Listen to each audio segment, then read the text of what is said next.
Assalamualaikum warahmatullahi wabarakatuh. Sobat-sobatku yang dirahmati Allah, jumpa lagi di rubrik Kisah Rasulullah bagian ke-20. Ini dia kisahnya.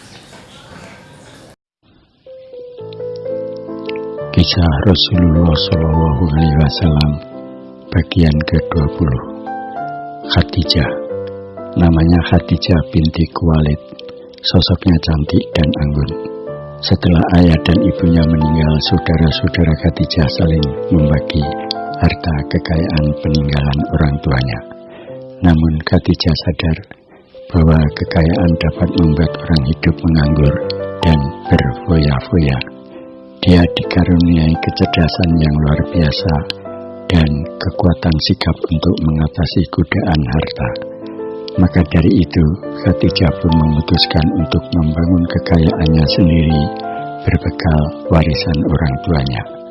Tidak lama kemudian, Khadijah telah membuktikan bahwa kalaupun tidak mendapat harta warisan, dia mampu mendapatkan kekayaan itu dari hasil jerih payahnya sendiri. Dengan harta yang diperolehnya, Khadijah membantu orang-orang miskin, janda, anak-anak yatim, dan orang-orang cacat.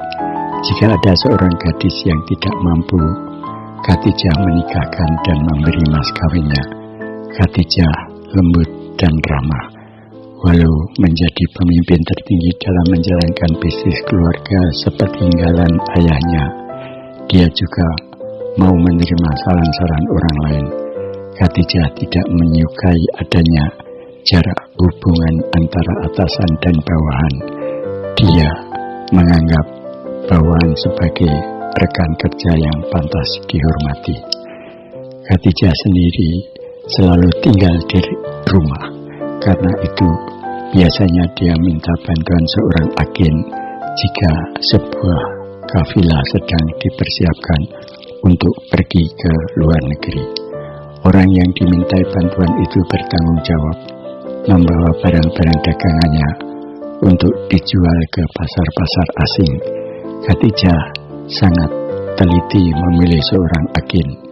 Dia juga sangat lihai merencanakan bahwa keberangkatan kafilah dan tempat tujuannya, sebab barang akan terjual dengan cepat pada waktu dan tempat yang tepat.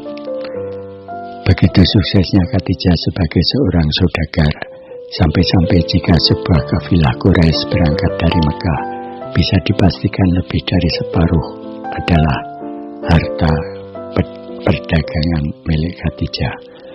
Dia seperti mempunyai sentuhan emas. Diibaratkan jika dia menyentuh debu, debu ini akan berubah menjadi emas. Karena itu penduduk Mekah menjulukinya Ratu Quraisy atau Ratu Mekah. Kalau hanya kekayaan yang menjadi ukuran, tentu Allah tidak akan menjadikan Khadijah kelak sebagai istri seorang Rasul. Pasti ada sifat lain yang lebih utama yang membuatnya sepadan dengan Muhammad. Catatan, sebuah kafilah dagang pada masa itu ibarat kampung bergerak. Hewan beban berjumlah 1.000 sampai 2.500 ekor dan diiringi 100 sampai 300 orang. Kafilah perlu organisasi yang baik, biaya besar, dan keberanian yang cukup. Jika ada perampok, seluruh anggota kafilah harus berani menyabung nyawa untuk mempertahankan harta yang dibawanya. Wanita suci. Khadijah mempunyai seorang paman bernama Warukah bin Naufal. Warukah adalah sanak saudara Khadijah yang paling tua. Dia sangat mengutuk kebiasaan bangsa Arab jahiliyah yang menyembah berhala sehingga menyimpang jauh dari apa yang diajarkan Nabi Ibrahim dan Nabi Ismail.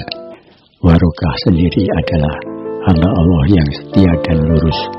Dia tidak pernah meminum minuman keras dan berjudi. Dia murah hati terhadap orang-orang miskin yang membutuhkan pertolongannya. Khadijah sangat terpengaruh pikiran Warukah bin Naufal Khadijah juga sangat membenci berhala dan patung-patung sesembahan. Bersama beberapa keluarganya, Khadijah adalah pengikut setia ajaran Nabi Ibrahim dan Nabi Ismail. Jika mendengar ada seorang anak perempuan akan dikubur hidup-hidup, Warokah dan Khadijah akan segera menemui sang ayah dan mencegah perbuatannya. Jika kemiskinan yang menjadi alasan rencana pembunuhan itu, Khadijah dan Warokah akan membeli anak itu dan membesarkannya seperti anak kandungnya sendiri. Seringkali beberapa waktu setelah itu, ayah si anak menyesali perbuatannya dan mengambil putrinya kembali. Warokah dan Khadijah akan memastikan dulu bahwa anak itu akan diasuh dengan benar dan disayangi. Setelah itu barulah dia mengizinkan sang ayah membawa pulang anaknya kembali.